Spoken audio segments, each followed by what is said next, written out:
I don't know what the heck the people think about money, but that's what I get a lot of, is kind of this, money's not spiritual. I'm just saying it's your attitudes, a person's attitude towards money. I make a lot of money, but I give a lot. You know what I mean? It goes to biblical principle: the more you give, the more you receive. So when I meet somebody doesn't have any money, it just means they're not giving something. So a lot of times there's people who would like more, but they're not giving anything. So they're like my poor dad.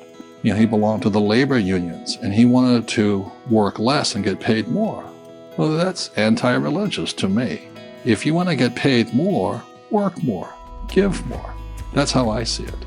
To be successful in the world of business, there's 3 basic types of education you must have. 1, academic education. That's reading, writing, arithmetic. It's very important. I'm not saying it's not important, it's extremely important. So academic is very important. 2nd is professional, where they become a doctor, a lawyer, secretary. In my case, I had 2 professions. My first profession was a sailor. I was a 3rd mate on board oil tankers. It was a good profession. And the 2nd profession was as a pilot, and most of my friends went on to become airline pilots. I just didn't want to fly anymore. And the 3rd is financial education. As a young boy, I realized that I could beat my friends over here if I understood this. In other words, I can make a lot more money here than these guys here. The beauty of the world today is that, when I went to work for Standard Oil of California, I got paid by the month. And if I was a pilot flying for the airlines, I got paid by the month. And when I worked on straight commissions with Xerox, I got, basically commissions. But I realized from my rich dad talking to me that if I understood financially, I could make money 24/7 without working. That was the difference. So what you'll be learning about is how we make money 24/7 without working. To me, that makes a lot more sense than working hard all the time. Invest in what you love. I love business. I love real estate. I really love it. I own this building here. And I love gold and silver. So I invest in what I love. Most people say, do what you love, but I rather invest in what I love. But I love being an entrepreneur. I love investing.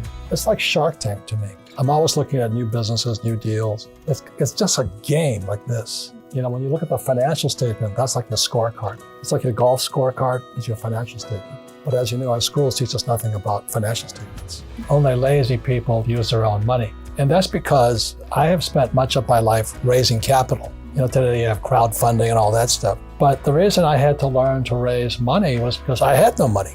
And so if you read Rich Dad, Poor Dad, in there, my rich dad always said, never say, I can't afford it. And it was my rich dad and many of my teachers subsequent to that said, lazy people always say, I can't afford it. I don't have the money. That's why they're poor. They have a poor mindset. So instead of figuring out how to raise money, it's just really easy to be a loser. And I call losers. It pisses them off. Because we all have the power, if we wanted to not be poor if we learned how to raise money. So the reason I say only lazy people use their own money is because it takes much more intelligence to raise capital. And so I've never been able, ever since my rich dad as a little boy, my rich dad forbade me from ever saying, I can't afford it.